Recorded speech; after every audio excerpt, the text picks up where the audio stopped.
Devaswom vigilance അവരുടെ അന്തിമ report, സ്വർണ്ണമോഷണവുമായി ബന്ധപ്പെട്ടുള്ള അന്തിമ റിപ്പോർട്ട് ഹൈക്കോടതിയിൽ സമർപ്പിച്ചിരിക്കുന്നു. അതിന്മേൽ കോടതി പരിശോധന നടത്തുകയാണ്. ഒപ്പം തന്നെ വളരെ പ്രധാനപ്പെട്ട വിവരങ്ങൾ 24 പുറത്തുവിട്ടു.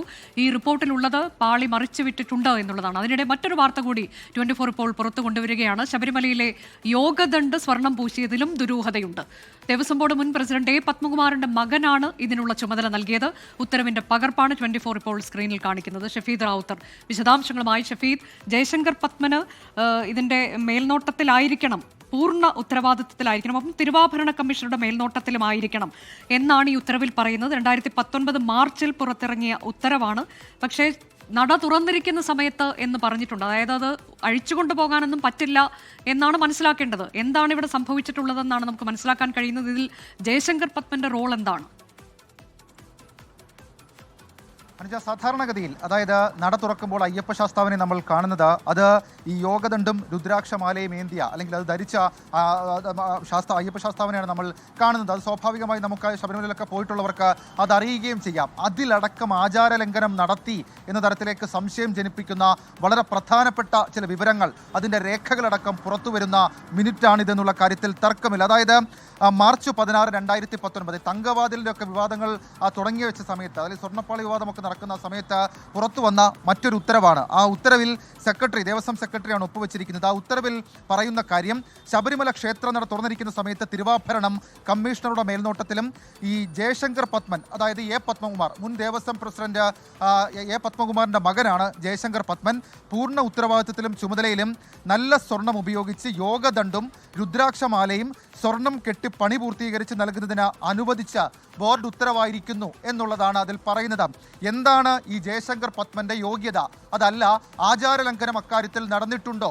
അങ്ങനെ ഈ സ്വർണ്ണദണ്ഡും അതേപോലെ തന്നെ ഈ രുദ്രാക്ഷമാലയും ഒക്കെ പുറത്തേക്ക് ഇറക്കുമ്പോൾ, അതല്ലെങ്കിൽ പുറത്തു വെച്ച് ശ്രീകോവിലിന് പുറത്തു വെച്ച് പണി കഴിപ്പിക്കുമ്പോൾ അവിടെ അവിടെ പാലിക്കേണ്ട ആചാരങ്ങൾ പാലിക്കപ്പെട്ടിട്ടുണ്ടോ?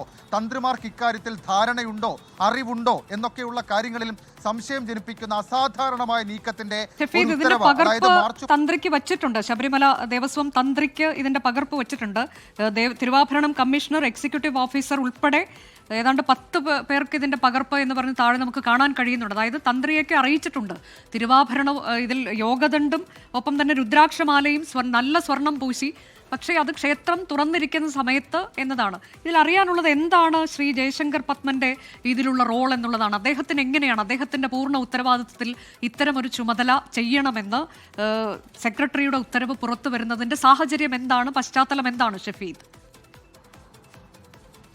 അതിന് 2 കാര്യങ്ങൾ ഇതുമായി ബന്ധപ്പെട്ട് പറയാനുണ്ട്. നമ്മൾ ഈ സ്വർണ്ണപ്പാളി വിവാദവുമായി ബന്ധപ്പെട്ട് തന്ത്രി കണ്ഠര് രാജീവരുടെയും മോഹനരുടെയും പ്രതികരണം നമ്മൾ കേട്ടതാണ്. അതായത് അവർക്ക് അക്കാര്യത്തിലെ പകർപ്പ് കോപ്പി എന്ന നിലയിൽ വെച്ചിട്ടുണ്ടെങ്കിൽ പോലും അത് കൊണ്ടുപോകുന്ന സമയത്ത്, അത് പുറത്തേക്ക് എടുക്കുന്ന സമയത്ത്, അത് പണി കഴിപ്പിക്കുന്ന സമയത്ത് തന്ത്രിയുടെ സാന്നിധ്യമുണ്ടോ, ആചാരലംഘനം നടന്നതായി കണ്ടെത്തിയിട്ടുണ്ടോ എന്നൊക്കെയുള്ള കാര്യങ്ങളാണ് വിശ്വാസി സമൂഹം ഏറ്റവും ഗൗരവത്തോടെ നോക്കിക്കാണുന്ന കാര്യം.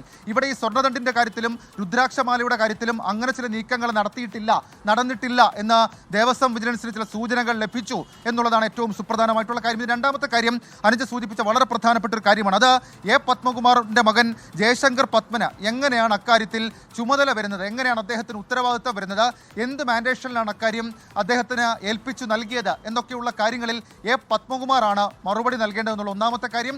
രണ്ടാമത്തെ കാര്യം, ഈ ഉത്തരവ് ഏത് രീതിയിൽ പുറത്തിറങ്ങിയത്, സർക്കാർ ദേവസ്വം ബോർഡിന്റെ പൂർണ്ണ തീരുമാനം അക്കാര്യത്തിൽ ഉണ്ടായിട്ടുണ്ടോ എന്നൊക്കെയുള്ള കാര്യങ്ങൾ അത് വരും മണിക്കൂറുകളിൽ ചർച്ചയാകുന്ന ഒരു കാര്യമായി മാറുകയും ചെയ്യും. അതാണ് 2019 പുറത്തിറങ്ങിയ ഒരു ഉത്തരവിന്റെ പകർപ്പ്. അയ്യപ്പന്റെ രുദ്രാക്ഷമാലയും യോഗദണ്ഡും സ്വർണം പൂശണം എന്ന ഉത്തരവാണ്. പക്ഷേ അതിന്റെ ദുരൂഹത വർദ്ധിപ്പിക്കുന്നത്, ചുമതല നൽകിയിരിക്കുന്നത് ജയശങ്കർ പത്മൻ എന്നയാൾക്കാണ് എന്നതാണ്. അത് എ പത്മകുമാർ, അന്ന് ദേവസ്വം ബോർഡ് പ്രസിഡന്റായിരുന്ന എ പത്മകുമാറിന്റെ മകനാണ് എന്നുള്ളിടത്താണ് അതിന്റെ ദുരൂഹത ഏറുന്നത് എന്നതാണ്. ഈ വാർത്തയും പുറത്തു കൊണ്ടുവന്നിരുന്നത് ഷഫീദ് റാവുത്തറാണ്. അല്പസമയം മുൻപ് നമ്മൾ പുറത്തുവിട്ട ഏറ്റവും പ്രധാനപ്പെട്ട മറ്റൊരു വാർത്ത ദേവസ്വം വിജിലൻസിന്റെ കണ്ടെത്തലാണ്. അന്തിമ റിപ്പോർട്ടിലെ കണ്ടെത്തൽ പ്രകാരം പാളികൾ മറിച്ചു വിറ്റിട്ടുണ്ട്. ബംഗളൂരുവിലാണ് പാളികൾ മറിച്ചു വിറ്റത്. അതിന് ഇടനിലക്കാരനായി ഉണ്ണികൃഷ്ണൻ പോറ്റി പ്രവർത്തിച്ചിട്ടുണ്ട് എന്നതാണ്. അതിനുശേഷം നമ്മൾ ഉണ്ണികൃഷ്ണൻ പോറ്റിയുടെ പ്രതികരണം ആരാഞ്ഞിരുന്നു. അദ്ദേഹം പറയുന്നത് ഇത് കോടതിയുടെ പരിഗണനയിലിരിക്കുന്ന വിഷയമാണ്, കൂടുതൽ പ്രതികരണത്തിനില്ല, എന്താണ് റിപ്പോർട്ടിലുള്ളത് എന്നത് തനിക്കറിയില്ല എന്നതാണ്. ആ പ്രതികരണം ഒരിക്കൽ കൂടി.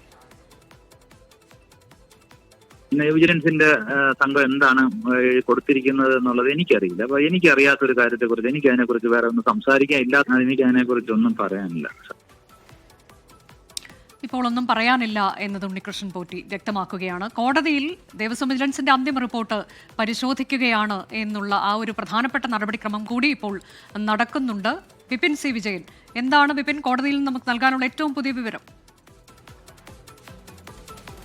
അനുജ, കോടതി ദേവസ്വം വിജിലൻസിന്റെ അന്തിമ റിപ്പോർട്ട് പരിഗണിക്കുന്നു. അതിൽ ഇപ്പോൾ പ്രധാനമായും പറഞ്ഞിരിക്കുന്നത് എക്സിക്യൂട്ടീവ് ഓഫീസർ ചെമ്പ്-പാളി എന്ന് എഴുതിയതിൽ ദുരൂഹത എന്നുള്ളത് കോടതി പറഞ്ഞിരിക്കുന്നു. 2019 ഇത് പുറത്തേക്ക് കൊണ്ടുപോകുമ്പോൾ അതിൽ സ്വർണ്ണമല്ല, അത് ചെമ്പ്-പാളി എന്ന് എഴുതിയതിൽ ദുരൂഹതയുണ്ട് എന്നുള്ളതാണ് പറഞ്ഞിരിക്കുന്നത്.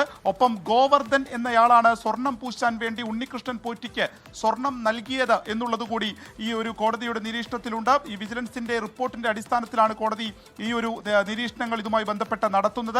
ഒപ്പം തന്നെ വാതിൽപ്പാളിയുടെ സ്വർണം മങ്ങിയതിൽ സംശയം. ശരിയായ സാങ്കേതിക വിദ്യയല്ല സ്മാർട്ട് ക്രിയേഷൻസ് ഉപയോഗിച്ചത്. സ്വർണം മിച്ചം വന്നതായും ഇതിൽ കാണുന്നുണ്ട്. ബാക്കി വന്ന സ്വർണം സ്മാർട്ട് ക്രിയേഷൻസ് തിരിച്ചു നൽകി ഉണ്ണികൃഷ്ണൻ പോറ്റിക്ക് തിരിച്ചു നൽകിയിരിക്കുന്നു എന്നുള്ളതും വിജിലൻസിന്റെ കണ്ടെത്തലാണ്. തിരിമറി നടന്നു എന്ന് വ്യക്തം എന്നുള്ളത് കോടതി പറയുകയാണ്. അടിവരയിട്ട് പറയുന്നു, ശബരിമലയിലെ ഈ സ്വർണ്ണ പാളിയുമായി ബന്ധപ്പെട്ട മോഷണത്തിൽ അതിന്റെ പിന്നീട് വന്നിട്ടുള്ള വിവാദത്തിലൊക്കെ തിരിമറി നടന്നു എന്നുള്ളത് വ്യക്തം എന്നുള്ളത് ഹൈക്കോടതി ഇപ്പോൾ പറഞ്ഞിരിക്കുകയാണ്. അത് ദേവസ്വം വിജിലൻസിന്റെ അന്തിമ റിപ്പോർട്ട് ചൂണ്ടിക്കാണിച്ചുകൊണ്ടാണ്, അത് മുൻനിർത്തിക്കൊണ്ടാണ് ഹൈക്കോടതിയുടെ സുപ്രധാനമായിട്ടുള്ള നിരീക്ഷണം വന്നിരിക്കുന്നത്.